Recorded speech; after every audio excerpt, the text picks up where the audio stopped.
Did you hear that slap? Now listen to this again, the clutch.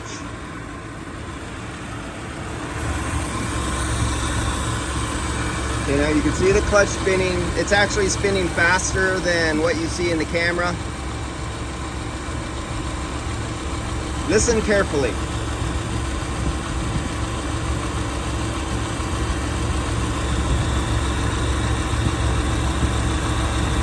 Listen for the kick out. That. You hear that big click?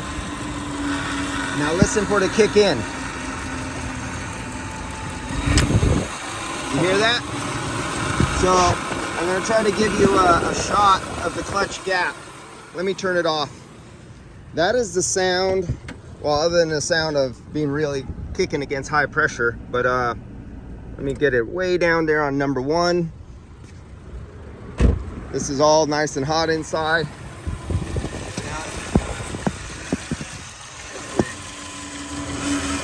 I don't know if you can see that gap. You can't see through it, but that for a Subaru, that gap is damn big. That's a big gap on a Subaru. Now that gap not only causes increased wear, but it's a weak magnetic field coil, and it could cause a slipping clutch if it's 120, 110 degrees outside and you have near 400 PSI. With that gap and a weak spring distance, it could cause slipping clutch, burning clutch, and it could cause periodic no run. Runs great 15, 20 minutes. The field coil gets hot, everything gets hot, the magnetic flux is too weak, and it can't pull in the clutch because the gap is so wide. So that is that one. This one over here, I'm just about to fill this one over here, and we're about to go on that one. So that was the O-rings I just did. They need to do a clutch adjustment on that while I jump onto the other one. Other than that, it's coming out nice and cold. We got 167 degree dash right now. All the interiors, I kept all the windows up so there's a heavy load. I want to put a heavy load over the evaporator. It is hotter in here than outside, so that's why I have it on recycle, because I actually want, you know, 100+ degree air going over the evaporator. I'm putting it under a load and I want to know what it feels. But another thing I noticed is it got a strong blower. Can you hear it? And it's blowing on me, no problem. That blower sounds like it's working in cavitation, and it's restricted on the suction side. So let's see how easy it is to pop this, oh, what the hell's the name of this damn thing? Glove box. Alzheimer's. Are we easy or are we difficult? Oh, we're not there. Oh no, I'm gonna let him do that.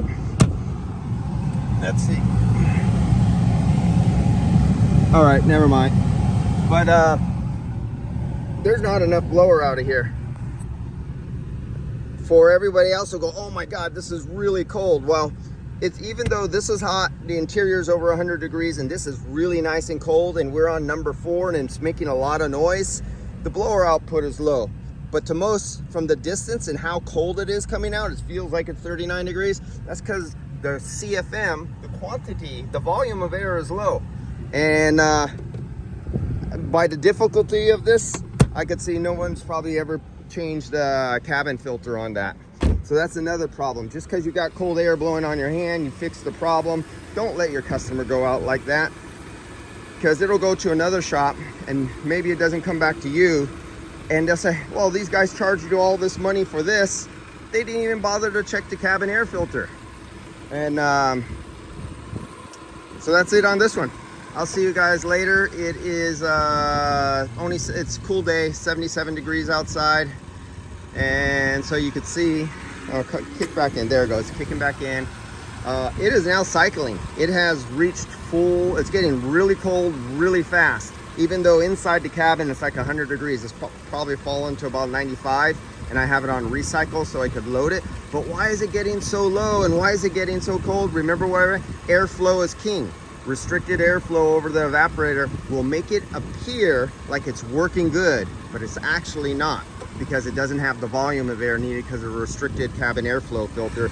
And on this hot day, with this being baked all day, it will cycle and sound like it's doing beautiful, but it's not. See you.